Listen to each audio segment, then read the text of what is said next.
तर good morning सगळ्यांना। सकाळी उठून मी पहिले झाडून काढून घेतला, नंतर चहा घेतली आणि नंतर बाकीचे कामं करायला लागली। आणि त्यात माझ्या मुलीची तब्येत खराब असल्यामुळे मला काही कामही सुचत नव्हते की काय करू आणि काय नाही म्हणून। आणि माझा शौर्य बघा कसा कॅमेऱ्यासमोर हात फिरवत आहे, त्याला नाही म्हटलं तरी ऐकायला तयार नाही। त्याच्यानंतर मी घर पुसायला घेतले होते, पूर्ण घर पुसून घेतले मी। आणि नंतर चालूच होतं, म्हणजे काही ना काही कामं माझे चालूच होते आणि लेकरांनाही पाहणं चालू होतं। आणि तिचं अंग गरम होतं, तर तिच्याकडेही लक्ष होतं की आता हिची तब्येत कधी ठीक होईल म्हणून। त्याच्यामुळे याच्यासोबत एका कामासोबत आपल्या डोक्यात खूप विचार चालू असतात की आता हे काय करायचं, आता काय करायचं म्हणून।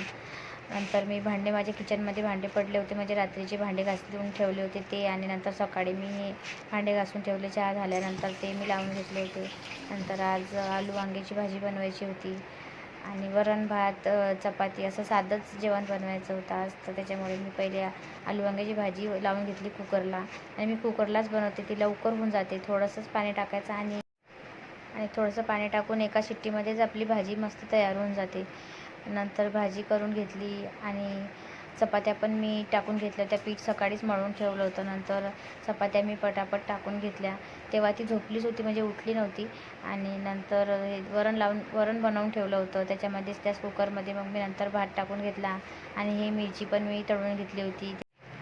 तर असं साधंसं सिंपल आज आम्ही जेवण बनवलं होतं। पापडही तळून घेतले होते नंतर जेवता पण, ते नंतर माझ्या लक्षात नाही राहिलं त्याचा व्हिडिओ काढायचा, क्लिप काढायची। तर बघा असं जेवण करून घेतलं आम्ही। नंतर संध्याकाळच्या टायमाला मी चहा घेऊन घेतली होती। आणि तिला आता बरं लागायला लागलं होतं माझ्या मुलीला, तर संध्याकाळी ती खेळायला बाहेर गेली होती, तर मी पण खुर्ची टाकून तिथंच बसते। तर बघा हे गाईचं पिल्लू आणि वासरू कसं दिसत आहे। नंतर संध्याकाळच्या टायमाला असं वातावरण दिसत होतं आमच्याकडे, पाऊस तर नव्हताच काही। आणि नंतर तिला बघता बघता विचारही चालू होता की काय बनवायचं म्हणून स्वयंपाकाला संध्याकाळी। आणि हे माझे कपडे राहिले होते न्यायचे, तर ते कपडे मी घरात घेऊन गेली। नंतर संध्याकाळी पाण्याचा नळ आला होता, नंतर मी पिण्याचं पाणी घेऊन आली होती। आणि एक गुंड मी तांब्याचा पण भरून ठेवते, कारण त्याच्यातलं पाणी पिणं चांगलं असते। तो गुंड मी आताच विकत घेतला आहे, म्हणजे 2-1 महिने झाले असतील। आणि ते एक गुंड मला 1800 रुपयाला पडला होता। तर त्याच्यातलं पाणी मी भरून ठेवते रात्रभर, आणि सकाळी दुसऱ्या दिवशी मी नंतर मग ते माठामध्ये टाकते। तर असं मी त्याचा वापर करत असते। आणि नंतर आम्हाला त्यांच्या मित्राच्या इथं बाहेर जेवण करायला जायचं होतं, तर त्याचीच तयारी चालू होती नंतर माझी। तर मी अशी साधी सिंपल तयारी केली होती।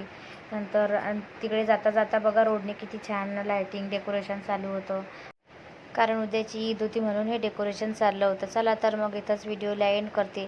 व्हिडिओ जर तुम्हाला आवडला असेल तर लाईक आणि सबस्क्राईब करायला विसरू नका। बाय।